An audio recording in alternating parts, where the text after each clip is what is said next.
I still remember the exact moment my life split in two, right there at a family dinner table with everyone watching. My mother-in-law leaned back in her chair, smiled thinly, and said, "Let's be honest. She can't have children. That's the problem." The room went silent. My heart pounded as I waited for my wife to say something, anything. Instead, she nodded, slowly, as if she agreed. In that instant, I wasn't her partner anymore. I was a defect, a failure, the woman everyone could safely blame. What hurt more than the insult was the betrayal. The person who promised to protect me chose her mother's approval over my dignity. And just like that, 8 years of love were rewritten into a story where I was the villain, the infertile wife who ruined everything. They thought I would stay quiet. They thought I would accept the shame. They were wrong. My name is Rachel, and this is how being humiliated destroyed my marriage and led me to the life they swore I'd never have. Before my name became a whisper, people lowered their voices to say I was just a woman deeply in love with her wife and proud of the life we were building together. I met Daniela during our sophomore year of college.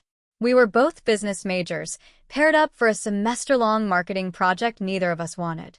She was sharp, confident, the kind of woman who walked into a room and immediately knew where she belonged. I was quieter, more reflective, but something about her certainty made me feel grounded. By the end of that semester, we weren't just partners on paper anymore. Dating Daniela felt easy. Too easy. We studied together, worked part-time jobs, dreamed out loud about the future. She talked about promotions and leadership positions. I talked about stability, a home, maybe kids someday. She laughed and said, "We'll figure it out." And I believed her. We got married 3 years after graduation. Nothing extravagant, just close friends, warm lights, and promises that felt unbreakable at the time. When Daniela slipped the ring onto my finger, she whispered, "It's us against the world." I held on to those words longer than I should have. Her mother, Linda, was polite at first. Formal smiles. Careful compliments. The kind that sounded nice but never quite felt warm. I told myself I was imagining things. After all, she was Daniela's mother. Of course her opinion mattered. I just didn't realize how much. The first few years of marriage were busy but good. We both worked long hours, saved aggressively, bought a modest house in the suburbs. I handled most of the emotional labor, birthdays, holidays, family calls, while Daniela focused on climbing the corporate ladder. I didn't mind. I told myself that supporting her dreams meant supporting our future. Sometimes, late at night, I'd catch myself imagining a child's laugh filling the house. A small pair of shoes by the door. Daniela would smile when I mentioned it, kiss my forehead and say, "Soon. Just not yet." I trusted her timing. I trusted her love. What I didn't see, what I refused to see, was how often she checked her phone when her mother called. How her tone shifted. How decisions we made together somehow needed Linda's approval afterward. Back then, I still believed silence meant peace. I didn't know it was just the beginning of being erased. The pressure didn't arrive all at once. It crept in quietly, disguised as concern, wrapped in smiles and harmless questions. It started with comments from Linda at family gatherings. "So," she'd say, swirling her wine, eyes fixed on me, "any news yet?" At first, I laughed it off. I told myself she was just excited. Plenty of parents are. But the question never changed. Only the tone did. What began as curiosity slowly sharpened into expectation, then judgment. Daniela noticed it too. At least, I think she did. She would squeeze my hand under the table and say, "Mom, stop." But her voice was always soft, careful, as if she were afraid of saying it too loudly. At home, I tried to talk to her. "Does your mom think this is her decision?" I asked one night, half joking, half exhausted. Daniela sighed, rubbing her temples. "She's old school, Rachel. She just worries. You know how she is." That phrase, "you know how she is," became a shield Daniela hid behind. Every uncomfortable comment, every invasive question, every comparison. Because, yes, comparisons came next. Linda loved bringing up Claire, Daniela's ex. Claire always said she wanted kids right away, Linda remarked once, slicing roast chicken with unnecessary force. Some women are just more maternal. Daniela laughed awkwardly. I swallowed my response. The truth was I wanted children. I always had. I was the one reading articles late at night, bookmarking adoption sites, saving baby name lists on my phone. Daniela, on the other hand, kept pushing the conversation forward like a deadline she didn't want to face. There's the promotion next quarter. Let's wait until we travel a bit more. Now isn't the right time. Every excuse sounded reasonable on its own. Together, they felt like a wall slowly rising between us. One evening, after Linda had called for the third time that week, Daniela snapped. She won't stop asking, she said, pacing the living room. Every time I visit, it's all she talks about. I waited for her to say we need boundaries. Instead, she said, maybe we should just try harder. Something twisted in my chest. We are trying, I said quietly. Or at least, I am. That was the first time I realized how alone I felt inside my own marriage. A month later, I made the appointment with the fertility specialist myself. I didn't tell Linda. I didn't even tell Daniela until after. I wanted answers, not blame. Clarity, not rumors. When my results came back normal, I felt relief and dread. Relief that nothing was wrong with me. Dread because I knew what that silence would turn into. Linda didn't need proof. She had already chosen her culprit. And Daniela was starting to let her. I told Daniela about my test results on a quiet Sunday morning. We were sitting at the kitchen table, coffee going cold between us.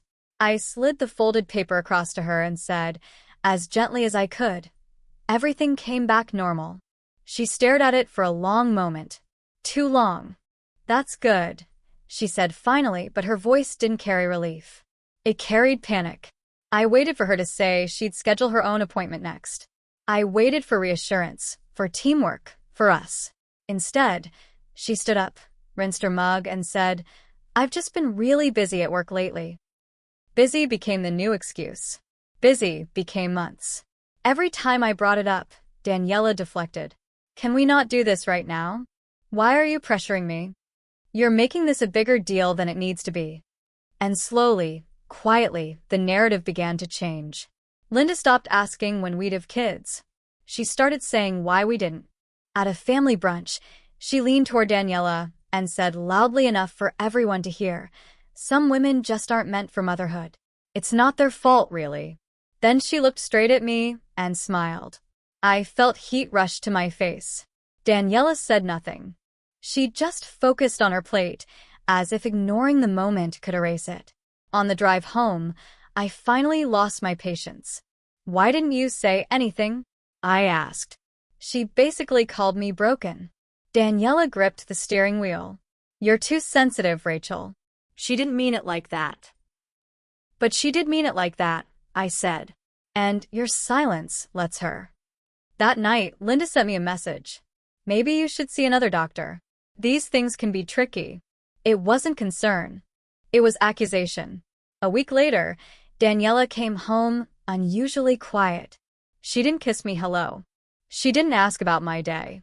She went straight to the bedroom and closed the door.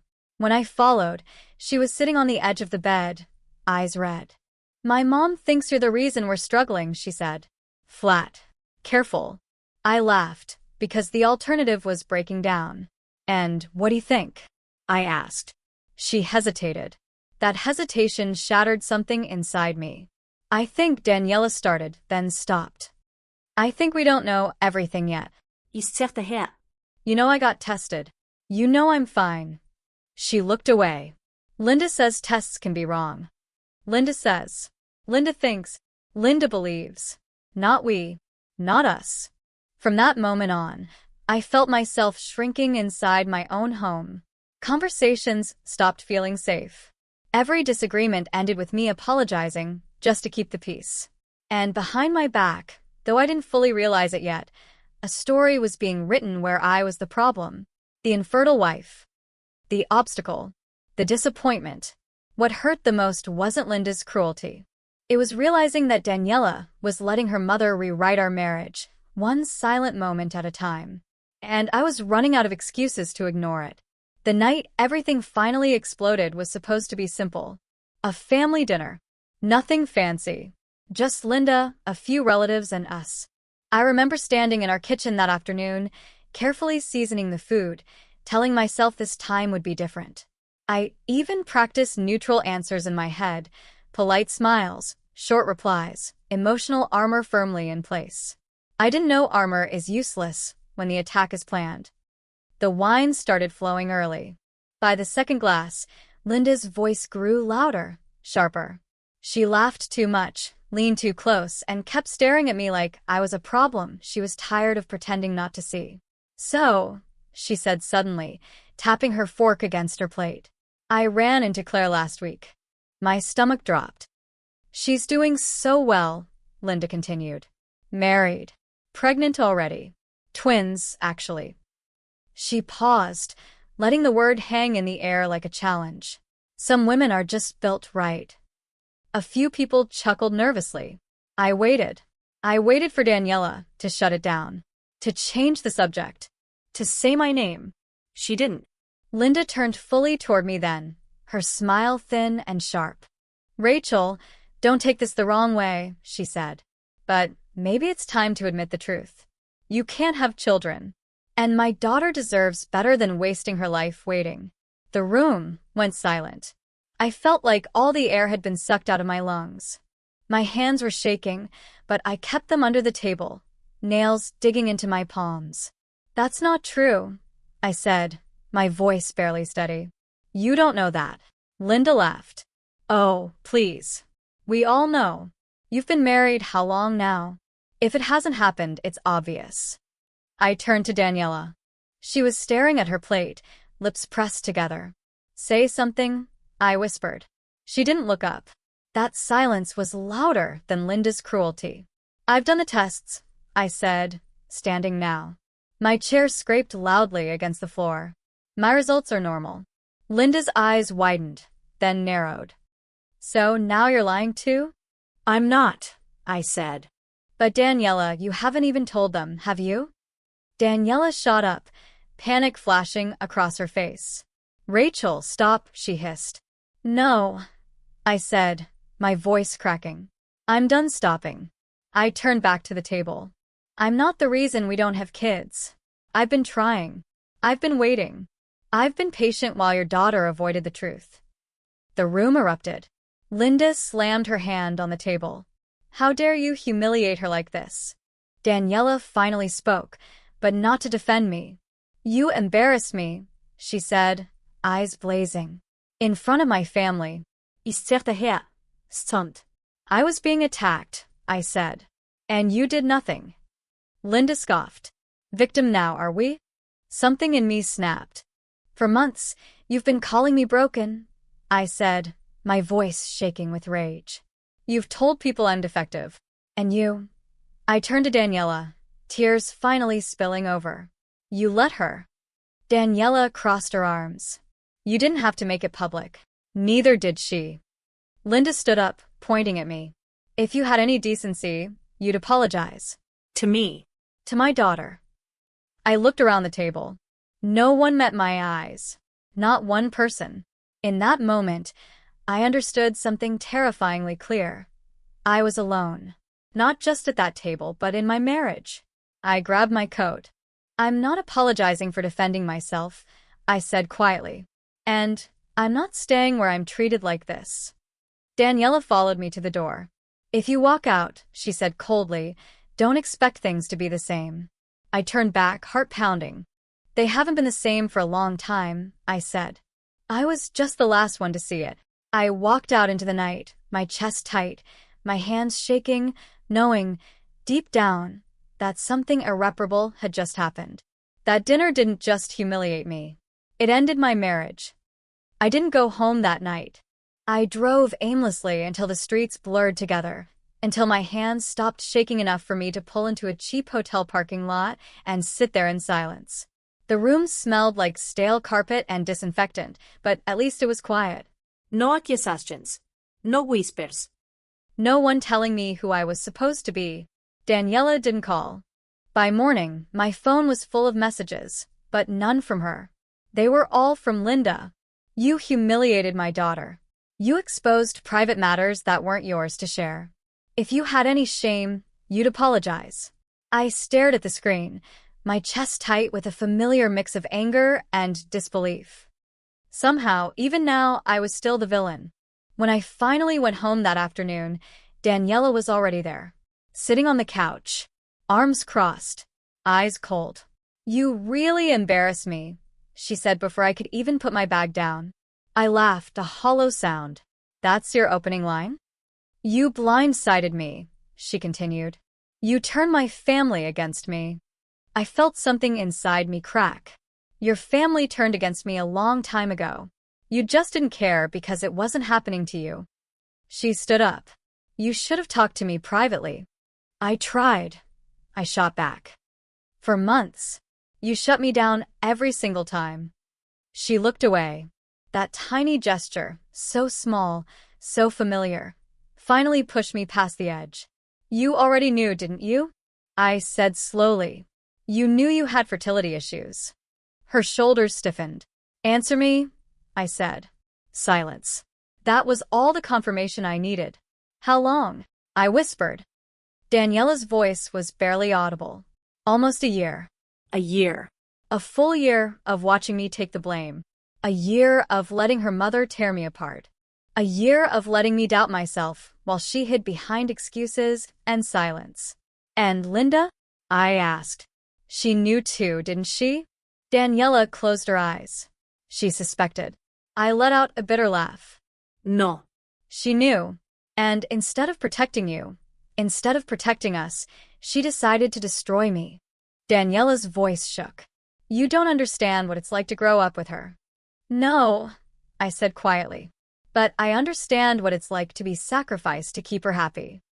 That night, the house felt smaller than ever. Every room was heavy with things unsaid, with years of compromise and swallowed resentment pressing in on me. 2 days later, I came home early from work, and that's when I found Linda in our house. She was standing in our living room, rifling through a folder on the coffee table. My folder. What the hell are you doing? I demanded. She looked up unfazed. I'm looking for the truth. I saw red. You have no right to be here, I said. Get out. Now. She scoffed. If you weren't hiding anything, you wouldn't be so defensive. That's enough, I snapped. You don't get to invade my home and accuse me of things you already know are lies. Daniela rushed in from the bedroom, eyes wide. Mom, please. Don't, I said sharply. Don't tell me to calm down. She's been poisoning our marriage and you let her. Linda turned to Daniela. You see how aggressive she is? This is emotional abuse. That word hit like a slap. Abuse. After everything I'd endured, she had the audacity to say that. Something ugly and painful tore out of me. If you can't stand up to her, I said to Daniela, my voice breaking, maybe you're not ready to be a mother at all. The moment the words left my mouth, I knew I'd crossed a line. Daniela's face crumpled. Then she slapped me. The sound echoed through the room. She ran into the bedroom and locked the door. Linda glared at me like she'd won. That's what happens when you provoke people, she said coldly. I didn't argue. I didn't apologize. I just stood there, numb, realizing something irreversible had happened, not just between Daniela and me, but within myself. The next morning, Daniela was gone. She left a note on the counter. I need space. I'm staying with my parents. Space. I sank into a chair, staring at the handwriting I used to love, and felt the last thread of hope snap. The truth was finally out, and it had cost me everything. The days after Daniela left blurred together into something gray and hollow. She didn't call. She didn't text. Instead, her absence was filled by something far worse. Linda's voice, echoing through every corner of my life without her even being there. My phone buzzed constantly. Unknown numbers. Voicemails I didn't open at first, then couldn't stop listening to. You drove my daughter away. You always had anger issues. Everyone knows what kind of woman you really are. By the end of the week, the rumors reached my workplace. A coworker pulled me aside and asked, gently, if everything was okay at home. That was when I realized how far Linda's version of the story had already spread. According to her, I was unstable, controlling, emotionally abusive. The irony almost made me laugh. Daniela's relatives stopped replying to my messages. People I'd spent holidays with suddenly treated me like I was contagious. I stopped trying to explain myself. There's a point where defending the truth only drains what little strength you have left. I booked a consultation with a divorce lawyer on a Thursday afternoon. Saying the word divorce out loud felt unreal, like I was talking about someone else's life. But deep down, I knew the marriage had already ended the night Daniela chose silence over me. That evening, someone knocked on my door. It was Emily, Daniela's cousin. The one Linda always called a disappointment because she became a schoolteacher instead of joining the family business. The one who sat quietly at family gatherings, observing everything, saying very little. She held a paper bag. "You forgot to eat again," she said softly. I didn't invite her in at first. I didn't trust myself not to break down. But Emily didn't push. She just stood there, waiting like she understood that sometimes support isn't loud. When I finally stepped aside, she walked in and placed the food on the table. "I heard what happened," she said. "Not the version they're telling. The real one." Something in my chest gave way. For the first time in weeks, I cried in front of another person. Not quietly, not politely. I cried like someone who had held everything in for too long. Emily didn't interrupt. She didn't offer advice or platitudes. She just stayed. Over the next few weeks, she checked in on me, brought meals, sat with me when the house felt unbearable, listened while I talked in circles about guilt, anger, and the terrifying thought that maybe I really was everything Linda said I was. "You're not broken, Rachel," Emily told me one night. "You were just trapped in a family that needed someone to blame." I started therapy shortly after that. Not to save my marriage, but to save myself. Each session peeled back another layer of fear I hadn't known I was carrying. The fear of being unlovable, replaceable, disposable. Daniela finally sent a message near the end of the month. "We should talk about next steps." I stared at the screen for a long time before replying. "I agree." Not because I still hoped, but because I was finally ready to let go. The divorce moved faster than I expected. Maybe because, by the time Daniela and I sat across from each other in that quiet office, there was nothing left to fight for. Only paperwork and the ghosts of what we used to be. She looked tired. Smaller somehow. We spoke politely, like strangers who shared an awkward past. When she apologized softly, carefully for letting her mother influence things, I nodded. I didn't argue. I didn't reopen old wounds. Some apologies arrived too late to change the ending. When it was over, I walked out into the sunlight feeling lighter than I had in years. Emily and I didn't rush anything. We were careful, honest, almost painfully so. We talked about boundaries, about the mess we came from, about how easily pain can turn into attachment. What surprised me was how calm it felt. No excels. No silence that needed decoding. Just steady presence. 6 months later, my therapist smiled and said, "You sound happy." I realized she was right. Then came the test. I stared at it in the bathroom, hands trembling. 1 line. Then 2. I sat on the floor and laughed until I cried. When I showed Emily, she covered her mouth, eyes filling with tears. "Are you okay?" she whispered. "I've never been better," I said. The ultrasound confirmed it, twins. The irony wasn't lost on me. The woman they called infertile. The marriage they said I ruined. The future they swore I didn't deserve. Linda didn't take the news well. Messages flew. Accusations followed. Traps were set and failed. This time, though none of it reached me, Emily stood firm, calm and unshaken, and told her, once, to stay out of our lives. For the first time, someone chose me without hesitation. As I felt the baby's kick for the first time, I placed a hand over my stomach and whispered a promise, to them and to myself. I didn't lose a family. I escaped one. And in doing so, I finally became the woman and the mother I was always meant to be. Looking back now, I understand something I couldn't see when I was still trying to be a good wife. Love is not endurance. Marriage is not silence. And family is not the people who demand you bleed so they can feel powerful. For a long time, I thought losing my marriage meant I had failed. Now I know the truth. Staying would have been the real failure. I didn't become a mother because I proved them wrong. I became a mother because I finally chose a life where I was safe, respected, and loved. Some stories end in reconciliation. Mine ended in clarity. I was called infertile. I was painted as the villain. But today, as I prepare a nursery for my twins, I know exactly who I am, and I wouldn't trade this ending for anything.